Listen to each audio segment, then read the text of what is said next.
Well, for the past week, we have seen one Obama administration official after another come out to talk about U.S. military options in Syria. And they're all using the term limited strike. But what does that actually mean?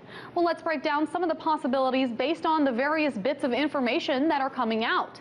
First things first, let's talk about what a limited strike is not.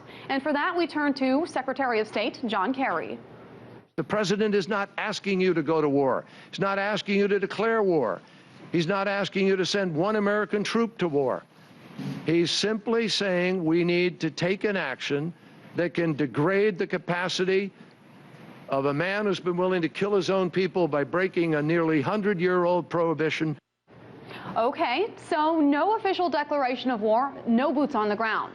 Kerry did lay out the two missions that the administration has in mind, to deter and to degrade. Now, these strikes are meant to deter Syrian President Bashar al-Assad and his military from ever using chemical weapons on their people again.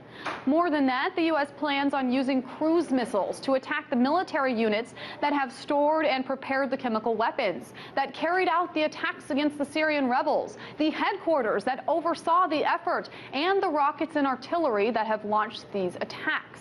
The point here being to go after critical infrastructure needed to conduct these chemical attacks without actually going after the chemical stockpiles themselves. And that's because it's simply too dangerous to go after these stockpiles at this point. Okay, so how are we going to do this?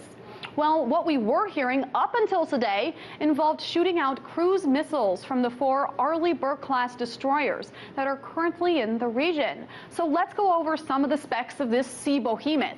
Now, these destroyers are fitted with anti-aircraft missiles, with anti-submarine warfare rockets, with radar, with sonar, harpoon missile launchers, helicopters, the works.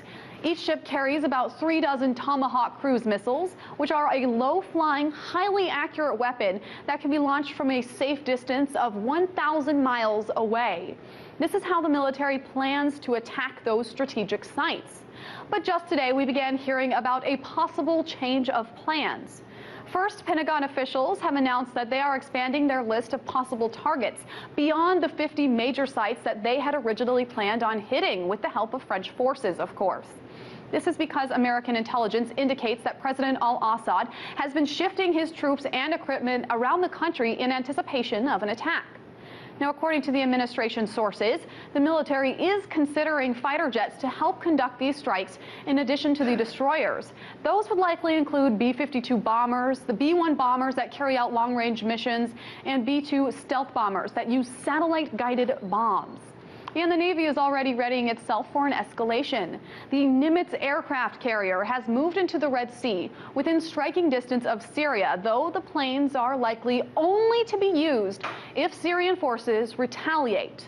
Along with the 4 destroyers and the 1 aircraft ship, the U.S. has a number of strategic air bases in neighboring countries, along with France.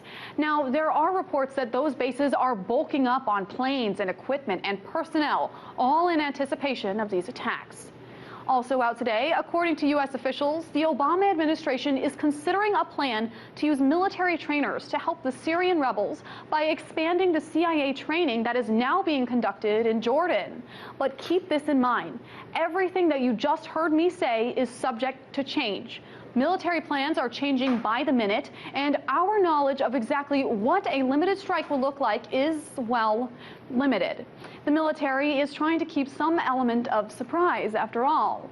But no matter how the military plans on these attacks, there are still a lot of unknowns, and that is something that Congress members are worried about. Sometimes there are unknown unknowables. There are things you can't possibly know or understand. One of those is what the future would bring if, in fact, we conducted this attack. There are so many ways that this can go wrong for us.